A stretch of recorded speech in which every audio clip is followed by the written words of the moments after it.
¿Por qué 3 caídas de Cristo? ¿De dónde salieron? ¿Por qué no están en los evangelios? ¿Y si no hubo caídas? ¿Y si fueron más?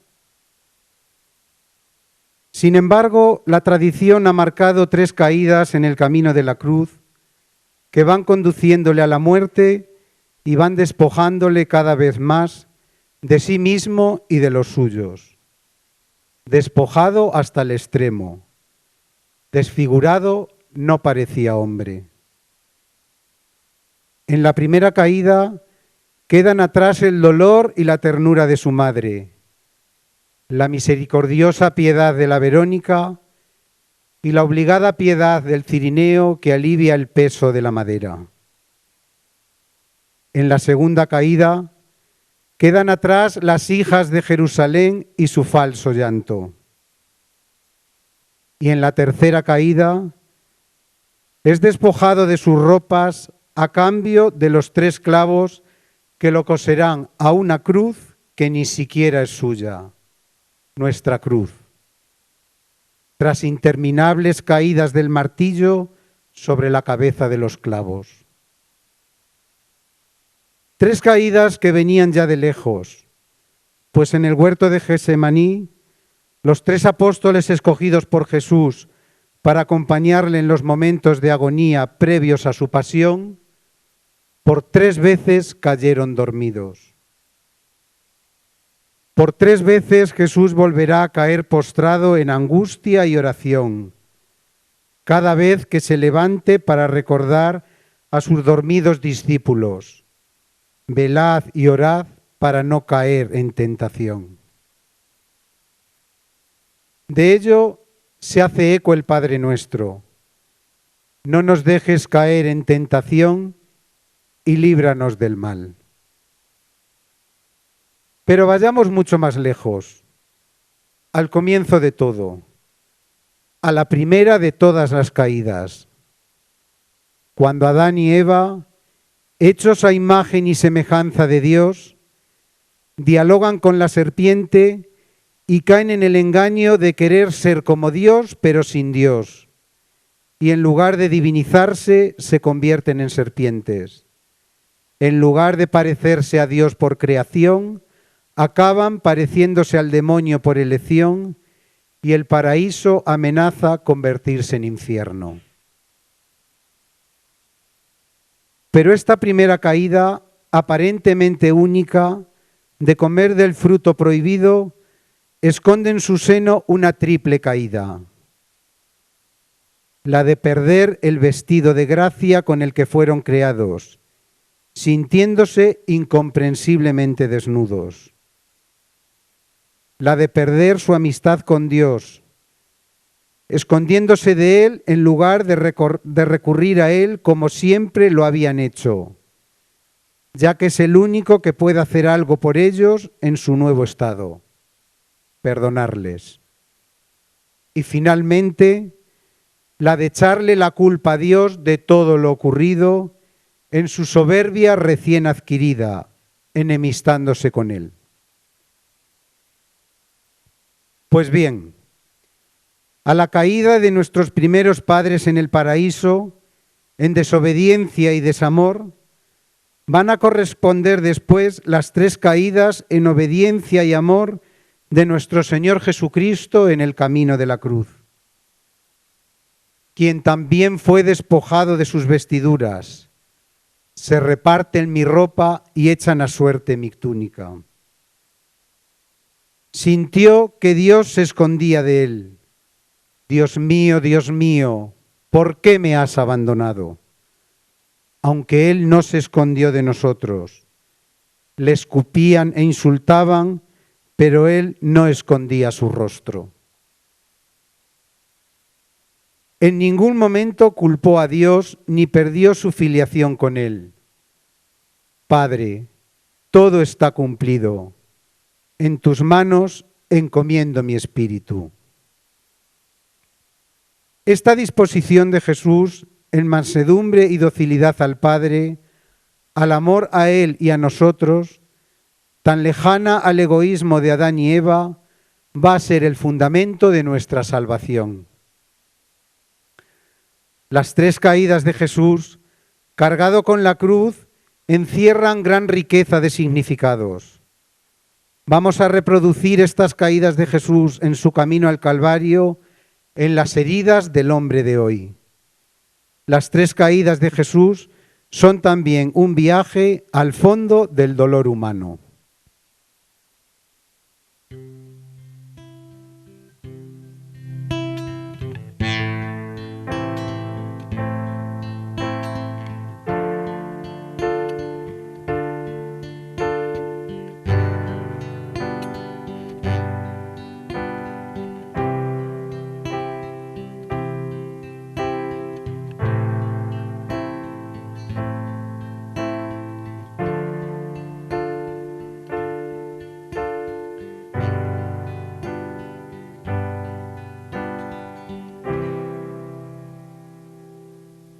Primera caída.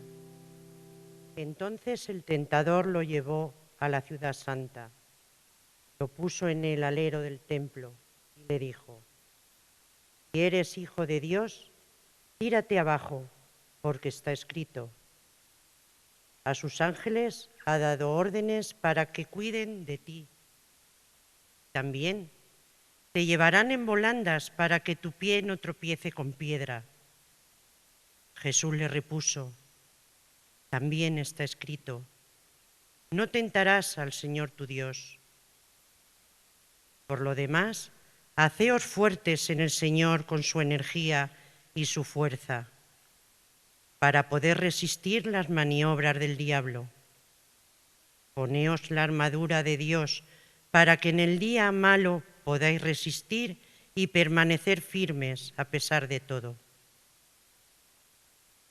Tú, hijo, fortalécete con la gracia que tendrás en Cristo Jesús.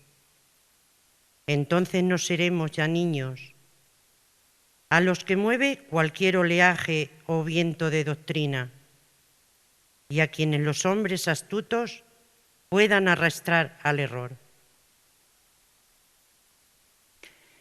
Caída de los jóvenes. Primeras caídas.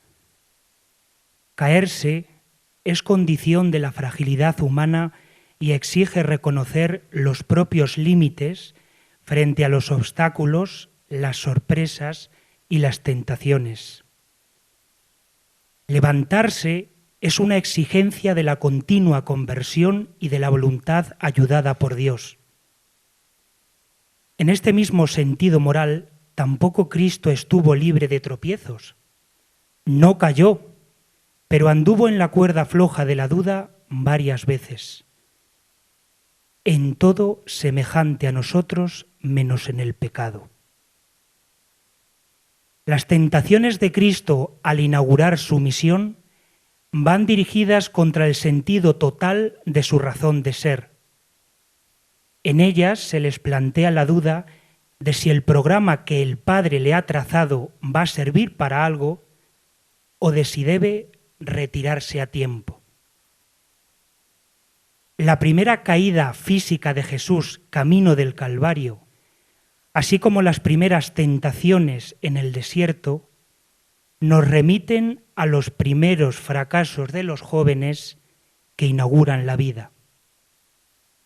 El complejo de impotencia que comprime a gran parte de nuestros adolescentes frente a un futuro incierto les hace morir en el pesimismo.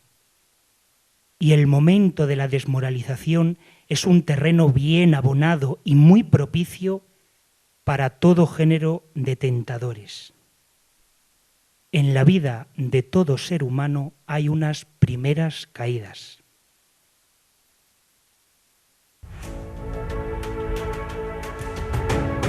La droga llega antes, más rápido y más fácil a los jóvenes de Granada. El menudeo salta de las esquinas de la calle a las redes sociales y las fuerzas de seguridad alertan de que vapear es la primera puerta de entrada a otras sustancias, entre las que destacan las benzodiazepinas. Expertos alertan del consumo de alcohol en jóvenes. 7 de cada 10 menores beben de forma preocupante. El consumo de las drogas legales está muy por encima del de las sustancias ilegales y las nuevas como el gas de la risa. El cannabis es la droga más consumida por los jóvenes madrileños. 23.000 adolescentes empiezan a tomarla cada año, según los datos aportados en la sesión de la Comisión de Estudios para abordar el impacto de la droga en la región. El consumo de esta droga y sus derivados está al alza.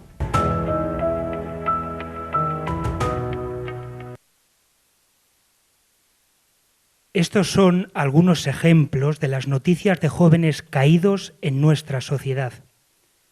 Son para esquivar el paternalismo de siempre y en honor de la verdad, los jóvenes derribados apenas han aprendido a caminar. Difícilmente hubieran perecido por sí solos si alguien no les hubiera empujado.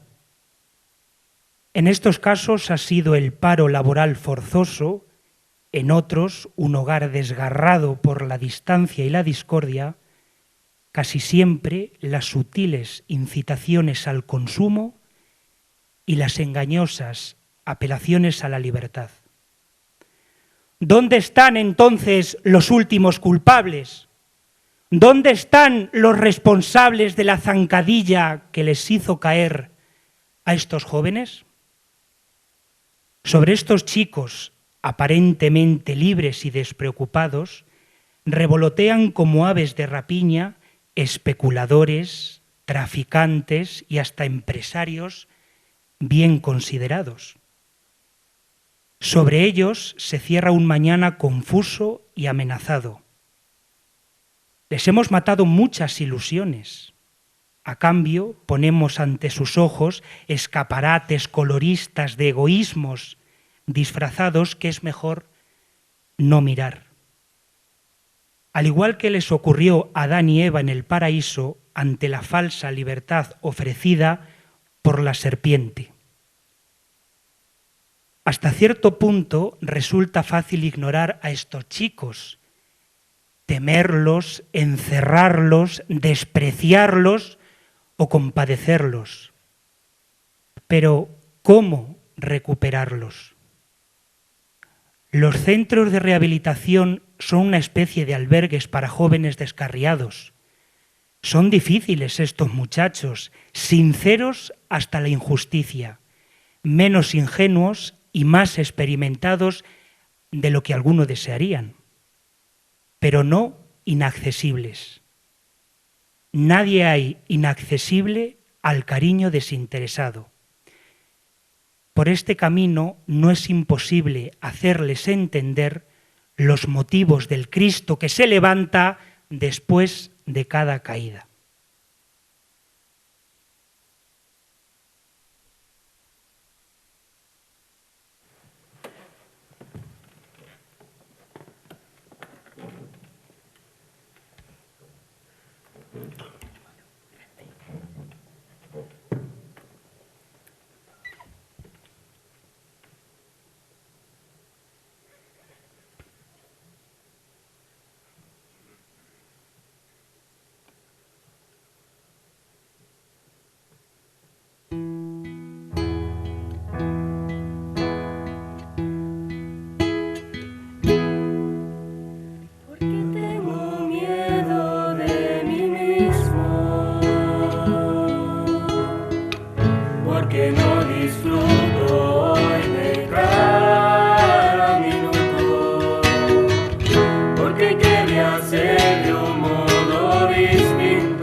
Dime, Padre, ¿por qué no me quiero?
mar y la solidez de la roca, con el ímpetu de la tormenta, la fuerza del vendaval, con esa misma contundencia tú me dices, tú eres mío, tú eres mío. Hazme oír lo que te gusto, que vea que me miras con pasión, que te recreas en mi belleza, que soy la niña de tus ojos, que a nadie quieres tanto como a mí, eres mi padre y enloqueces, que a nadie quieres tanto como a mí, soy pasión de Dios.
Oración por los jóvenes derribados.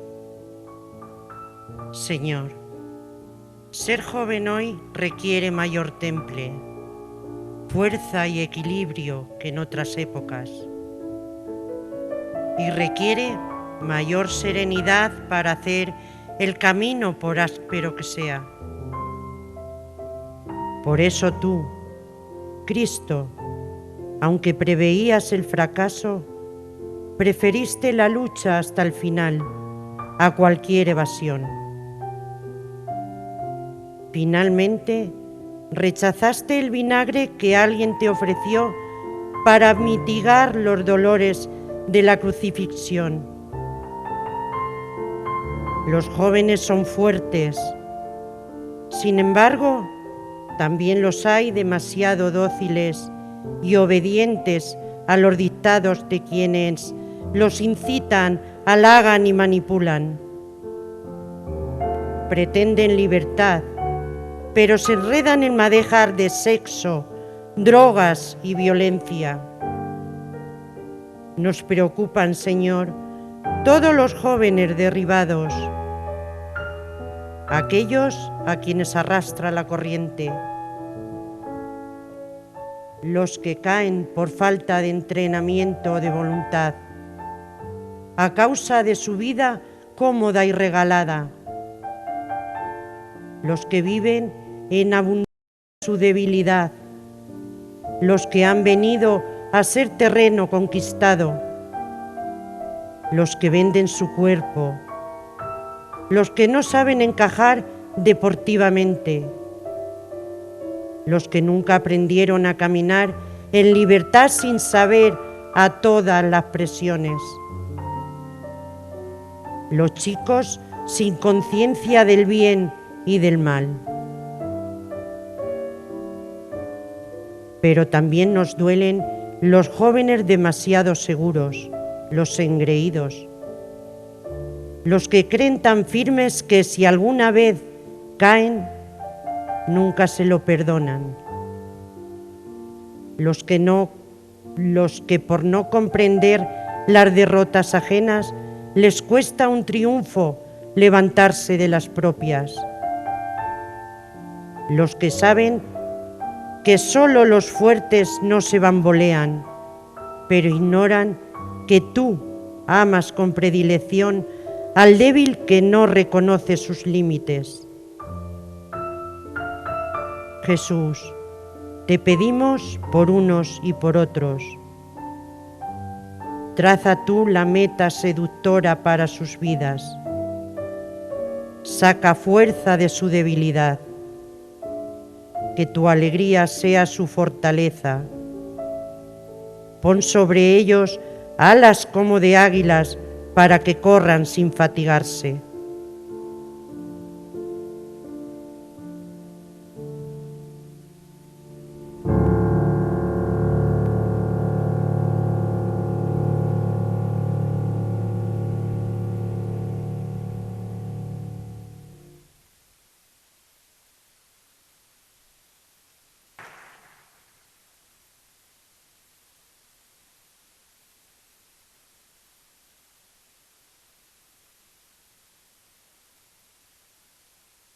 La segunda caída. Doblando las rodillas, Jesús oraba así: Padre, si es posible, aparta de mí esta prueba. Entonces se le apareció un ángel para animarle. Después se levantó y fue donde estaban los discípulos y los halló durmiendo, vencidos de tristeza, y les dijo: levantaos y orad para que no os venza la prueba. El que escucha mis palabras y las pone en práctica se parece al hombre prudente que edificó su casa sobre roca. Cayó la lluvia, se desmadraron los ríos y soplaron los vientos, pero la casa no se cayó porque estaba cimentada en roca. Me alegro cuando me tocan enfermedades, persecuciones y humillaciones y angustias por Cristo, porque cuando me siento débil, entonces soy fuerte. La caída en el vacío de Dios. Quedaría tendido sobre el empedrado luego de un golpe brutal con el madero. Las aristas de la cruz activarían nuevamente la llaga de su espalda magullada y con la caída física se extremaría la postración moral iniciada ya en Gesemaní, cuando había suplicado no pasar la prueba, sumergido en el cáliz de la crisis religiosa. Sus biógrafos le habían dibujado enteramente humano, hijo del hombre, Dios de carne y hueso. Lo presentaron irritado, condescendiente, firme y conmovido, pero siempre seguro. Nos faltaba verlo por los suelos. Nos faltaba oírle decir: me muero de tristeza. La caída más dramática de Cristo no fue la que le siguió al tropiezo, sino la caída en el vacío de Dios. Fue la caída iniciada con unas sangrientas gotas de sudor que duran las 18 horas de pasión y culmina en el grito desgarrado de soledad interior. Dios mío, ¿por qué me has abandonado? Sobre el palo de la cruz que oprimía su cuerpo derribado, se habían posado 3 fantasmas. La sospecha de que su sacrificio fuera estéril, el miedo a las torturas que todavía le restaban y el peor de todos, la incomunicación con Dios. ¿Cómo puede este hombre dar fortaleza a los mártires que le siguieron para enfrentarse impasible a los suplicios? Tal vez porque se reservó para sí toda la debilidad humana.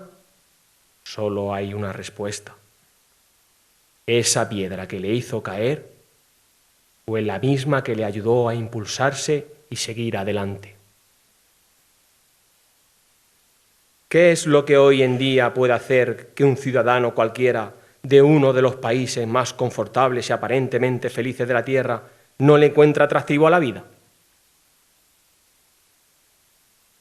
Un acontecimiento predecesor de la atención al burnout, síndrome del trabajador quemado, fue el Congreso Internacional sobre el Cansancio de la Vida. Los congresistas pretendían analizar las causas de la caída en la desmoralización, la angustia y el estrés del hombre de hoy. Y como en la Pasión de Cristo, otra vez más aparecieron la soledad y el miedo entre los factores más comunes de la depresión que origina el fastidio de vivir. Hemos suprimido la dirección vertical de la existencia y nos hemos hecho hombres y mujeres de una sola dimensión. Hemos matado a Dios sin pensar que así nos mutilábamos nosotros. Hemos extendido su certificado de defunción con demasiada ligereza, pues cuando ya nos creíamos libres y emancipados, nos hemos sentido huérfanos. La orfandad que le produjo a Cristo la falta ocasional del Padre hizo brotar el sudor de sangre en Getsemaní. La nostalgia del Dios no poseído obligó a San Agustín a componer la siguiente oración. Nos hiciste, Señor, para ti, y nuestro corazón anda inquieto hasta no reposar en ti. Y esa misma orfandad nos produce depresión a los que pretenden otros lugares más inmediatos y palpables donde reposar. Si no llenamos la mente con la palabra de Dios, el enemigo la llenará de miedo, ansiedad, estrés, preocupación y tentación. Y entonces sobreviene la angustia existencial para unos y para otros ese aburrimiento resignado. ¿Por qué será que en la misma medida que disminuyen las enfermedades físicas, aumentan las mentales? ¿A qué se debe el abandono del culto religioso lleve consigo el aumento casi proporcional de las prácticas de brujería? Vivimos en un planeta donde la población cree que la ciencia y la tecnología lo resuelve todo. Un afanado realizador de cine que se confiesa no creyente se expresa diciendo: mi desconfianza hacia la ciencia y mi odio hacia la tecnología acabarán por llevarme a la absurda idea de Dios. Cuando oímos que el número de adolescentes y jóvenes que deciden poner fin a sus vidas aumenta de modo alarmante en estos tiempos, decimos que es el paro laboral, que es el terror a un futuro amenazado, que son los conflictos generacionales o los desengaños amorosos. Y desde luego, todos estos males restan atractivo a la vida de quien los sufre. Sin embargo, tampoco es nada disparatado que, frente a la angustia, el pasotismo y la desgana, levantemos los ojos en réplica al grito de Jesús para decir o lamentar: Dios mío, ¿por qué te habremos abandonado? ¿Por qué habremos caído en el vacío de Dios?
tu paz.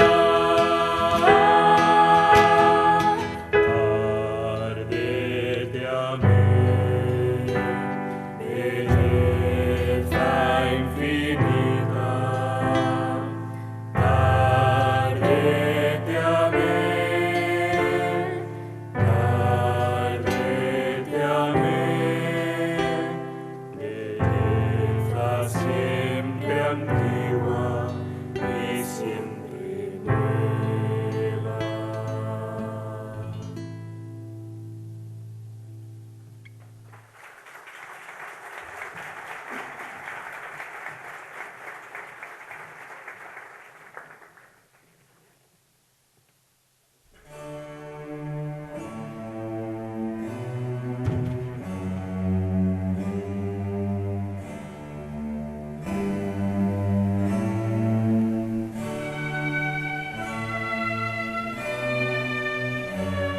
Cuando la ilusión de vivir se nos haya perdido y ni siquiera un amigo se acerque para devolvérnosla, dinos nuevamente: venid a mí cuantos andáis cansados y agobiados, y yo os aliviaré.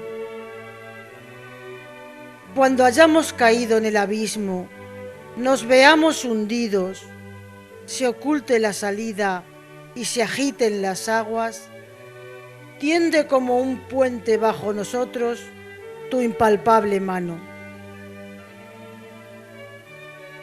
Jesucristo, cuando nos toquen soledades abruptas, a las que nadie escala, o cuando nos acometan con su turbio vaivén enfermedades, burlas y caídas, muéstrate ante nosotros levantándote, para que en tu debilidad hallemos fortaleza.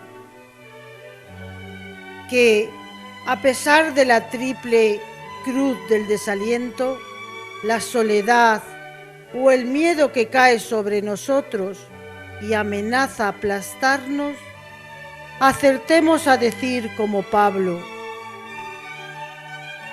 nos aprietan por todas partes, pero no nos aplastan. Andamos apurados, mas no desesperados. Nos derriban, pero no nos rematan. Somos los moribundos que están bien vivos, los pobres que enriquecen a muchos, los necesitados que todo lo poseen.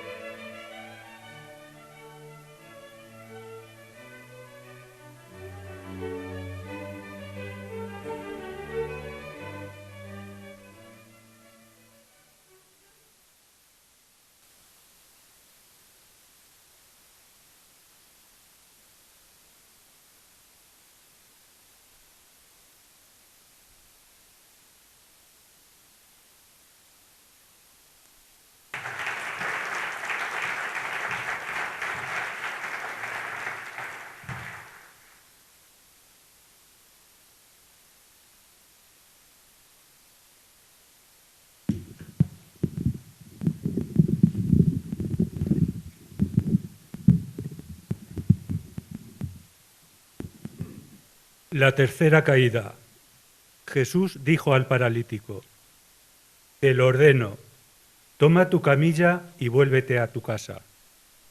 Y al punto se levantó el hombre a la vista de todos, tomó la camilla en la que estaba postrado y se fue dando gloria a Dios. Jesús respondió a los judíos: destruir este templo y en 3 días lo volveré a levantar. Les hablaba del templo de su cuerpo. Por eso no nos desanimamos. Al contrario, mientras nuestro ser corporal se va destruyendo, nuestro hombre interior se va renovando día a día. Nosotros, pues, no nos fijamos tanto en lo que se ve, cuanto en lo invisible, pues las cosas visibles duran un momento, pero las invisibles son eternas. Jesús cae por tercera vez. En esta última fase del camino, y ya en plena ascensión a la colina de la ejecución, es fácil imaginar el agotamiento de Jesús. No hay datos fehacientes que nos permitan trazar un retrato robot de Jesucristo, pero según su larga tradición, habría sido el más hermoso de los hijos de los hombres. Aunque el Evangelio no mencione sus rasgos singulares, sí estamos en condiciones de saber que su cuerpo era sano y robusto, muy resistente a la fatiga y de gran capacidad emprendedora. Sus largas caminatas, prolongados ayunos y su dormir al aire libre nos hablan de una recia salud. Pero a estas alturas del camino al Calvario, ¿quién reconocería en él al joven pletórico de fuerza y lozanía de los días precedentes? Después de soportar las burlas y las torturas de los soldados, doblado como una rama bajo la tempestad, sangrante, malherido y agotado por los azotes, ni siquiera lograría mantener el equilibrio en gestos y posturas. Quien había alzado de su postración a tantos discapacitados físicos, apenas contaba con bastante energía para incorporarse después de haber caído. Aquí vemos a Cristo con su cuerpo en tierra, mas con toda su dignidad humana en pie. No es menos hombre derribado que erguido. La categoría humana se mide por baremos distintos a la simple potencia de los músculos. Su inferioridad corporal no le excusa de culminar el mandato del Padre. Por eso, luego de un sobrehumano esfuerzo de superación, va a coronar la cumbre.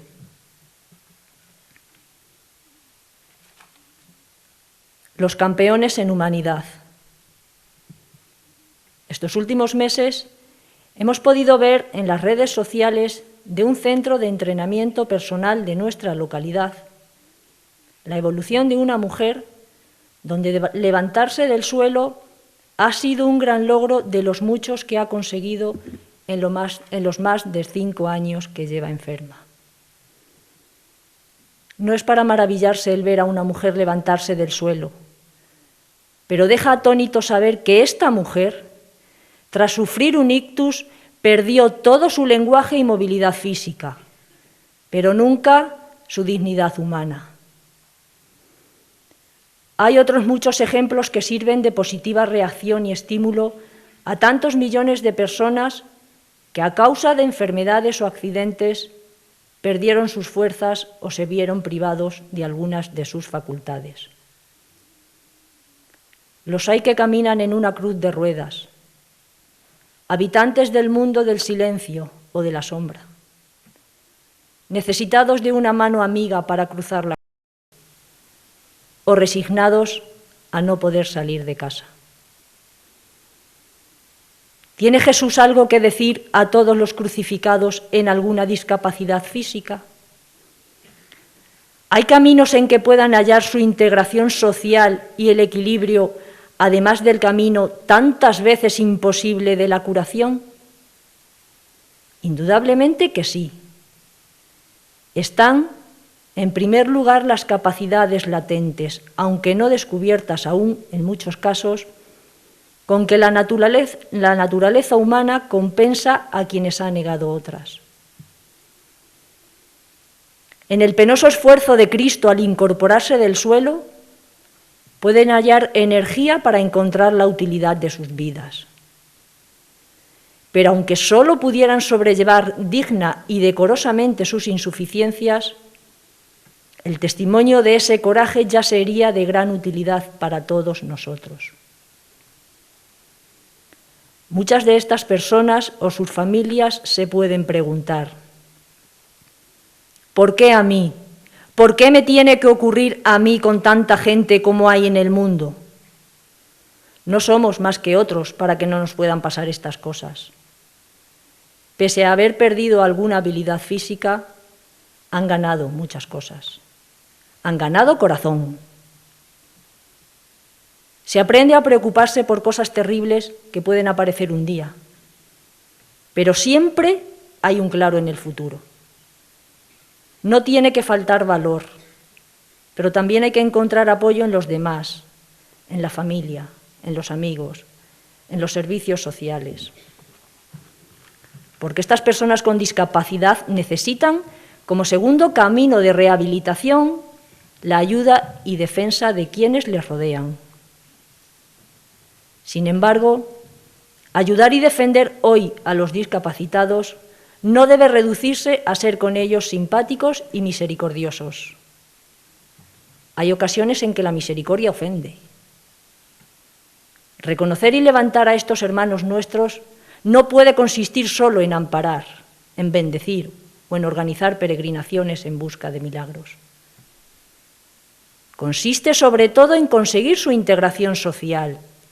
Consiste en reservar para ellos los puestos de trabajo que puedan ejercer, facilitar sus desplazamientos, evitar barreras arquitectónicas y no obligarlos a que se recluyan por temor a molestar. Pero aún existe un tercer camino de esperanza para ellos. Es la misma imagen de Jesús, paciente y derribado. Él, un hombre como los demás, al pasar por la deformidad que le supuso la tortura, nos advierte de que ninguno estamos exentos de este trance. El más hermoso de los hombres pasa de la armonía al desvalimiento físico, sin perder la cumbre de su grandeza humana. Los cristianos vemos la humanidad de Cristo en su pasión. En ella ponemos un espejo en donde los menos favorecidos por la belleza corporal se miren sin avergonzarse y esperanzadamente. Frecuentemente las apariencias engañan. La persona es algo más que su cáscara. Lo esencial suele permanecer oculto a los sentidos. El cuerpo es como un templo. Mejor cuanto más digno y vistoso. Pero al final las piedras de todos los templos se desgastan y solo permanece intacta la divinidad que cobijan.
latidos del dolor.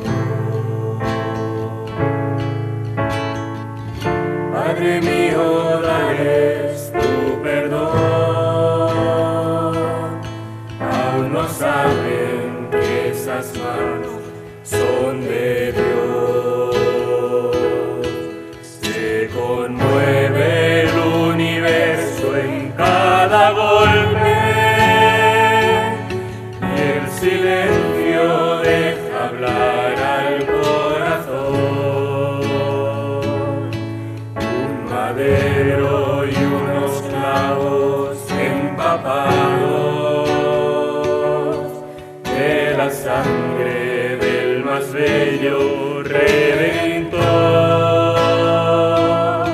Tu dolor me vuelve loco, me da vida y sin hablar me enseña todo lo que puede un corazón. La medida sin medida del amor. En la cruz clavaron amor, y un abrazo se hizo eterno en mi dolor. Clávame contigo, mi Jesús, quiero darme y darlo todo como tú. Se conmueve el universo en cada golpe y el silencio deja hablar al corazón. Un madero y unos clavos empapados de la sangre del más bello Redentor. Tu dolor me vuelve loco, me da vida y sin hablar me enseña todo lo que puede un corazón. La medida sin medida del amor.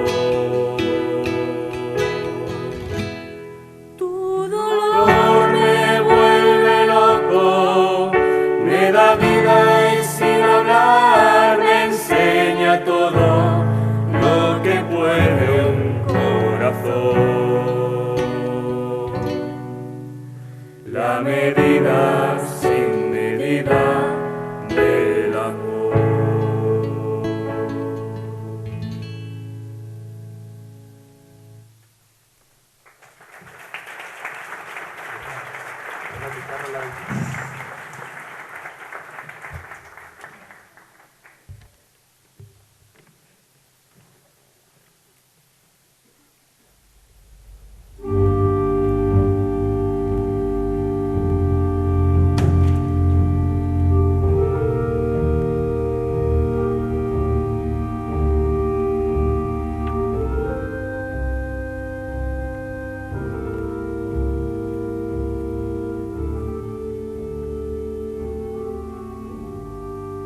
Petición para los impedidos.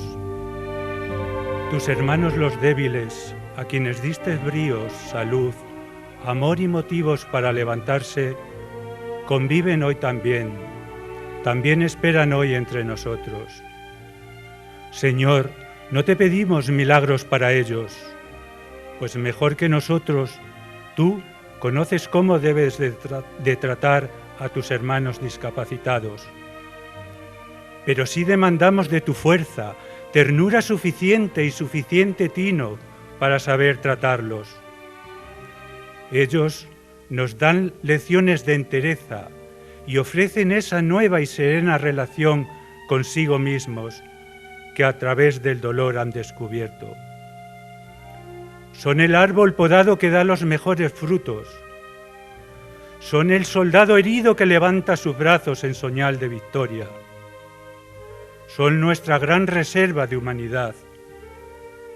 Son la paciente ofrenda de firmes esperanzas. Son los exploradores del corazón humano. Son los campeones de la interioridad. Señor, sé valedor de los que no pueden valerse. Agiganta el coraje de los discapacitados. Ordénale, Señor, que levanten los ánimos. Necesitamos el testimonio de sus vidas.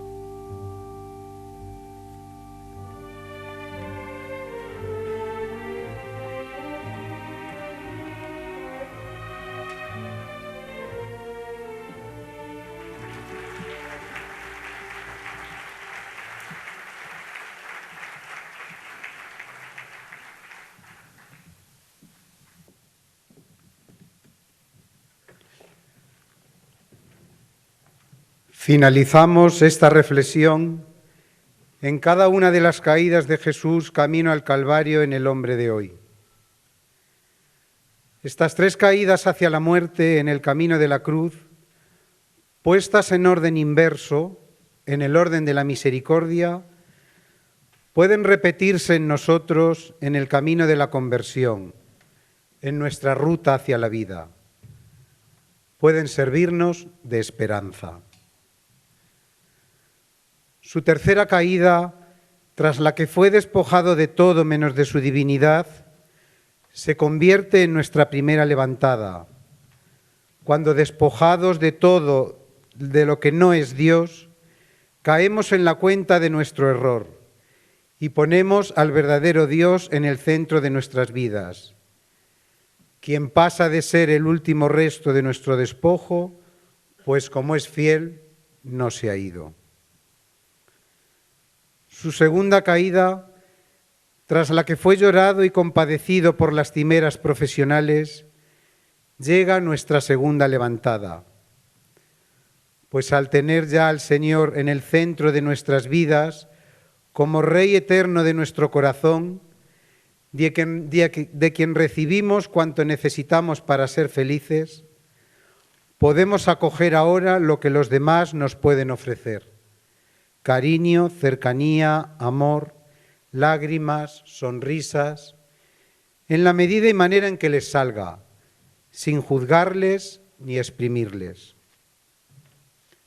Como dice Santa Teresa de Calcuta, cuando no te queda más que Dios, tienes más que suficiente para seguir adelante. Cuando el hambre y la sed de todas esas cosas ya está saciada por Dios, comienza por fin un verdadero diálogo en igualdad y fraternidad con el prójimo. Y por último, con su primera caída, donde recibió ternura materna, compasión del discípulo Juan y ayuda de extraño, Jesús nos regala a su madre y nuevos hermanos para que podamos continuar y concluir con éxito nuestro caminar por la vida. La caridad de aquellos que sinceramente se acercan a enjugar nuestra sangre, sudores y lágrimas como la Verónica con su velo, o se compadecen y animan a llevar nuestras cruces con nosotros, como hizo el Cirineo, y al acompañarnos la dulzura y ternura de su Madre amorosa del cielo, que Cristo nos dio desde su cruz, todo esto nos empuja gozosos a nuestra tercera y definitiva levantada, cogidos de la mano de María y llenos de su vida y esperanza.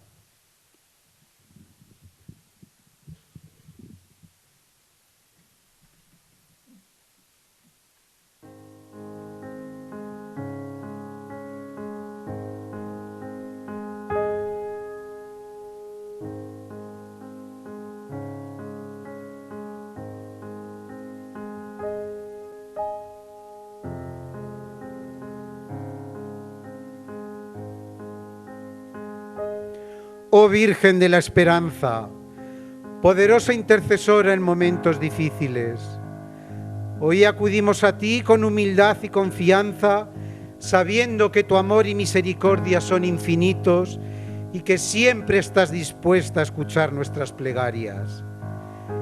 Te pedimos que nos acompañes y fortalezcas en los momentos de incertidumbre y angustia. Ayúdanos a mantener la fe, la esperanza y la serenidad en medio de las dificultades. Déjanos sentir tu presencia y tu consuelo en cada paso que damos. Imploramos tu intercesión para superar las caídas de nuestro día a día. Madre de la esperanza, Madre de misericordia, amparo de los afligidos, causa de nuestra alegría, luz del nuevo amanecer, estrella de la mañana, salud de los enfermos, refugio de los pecadores, consuelo de los migrantes, arca de la nueva alianza, causa de nuestra alegría, reina de cielos y tierra. María, Madre de la esperanza, compañera de nuestro batallar diario, Madre valiente que recorres metro a metro el camino del Calvario, salvando la distancia que el sufrimiento crea entre Dios y nosotros. Concédenos la paz y el alivio que tanto necesitamos. Sé nuestro refugio. Madre de la esperanza, gracias a ti sabemos qué es creer, intentar el vuelo con las alas heridas, conservar una esperanza en los tiempos más duros, confiar a pesar de lo que vemos, alentar a los otros en las propias derrotas. Gracias a ti sabemos qué es amar, acercarse al que sufre para darle consuelo, tratar de sonreír aunque se llore por dentro, reponer la energía del corazón rendido y ayudar a los otros a que lleven sus cruces. Gracias a ti sabemos esperar cuando nos estremecen absurdos accidentes, cuando nos soliviantan injusticias culpables. Madre de la esperanza, acrecienta la fuerza de los abatidos, reverdece los ánimos de los desesperados. Madre de la esperanza y compañera, infúndenos fortaleza para escalar calvarios cogidos de tu santa mano.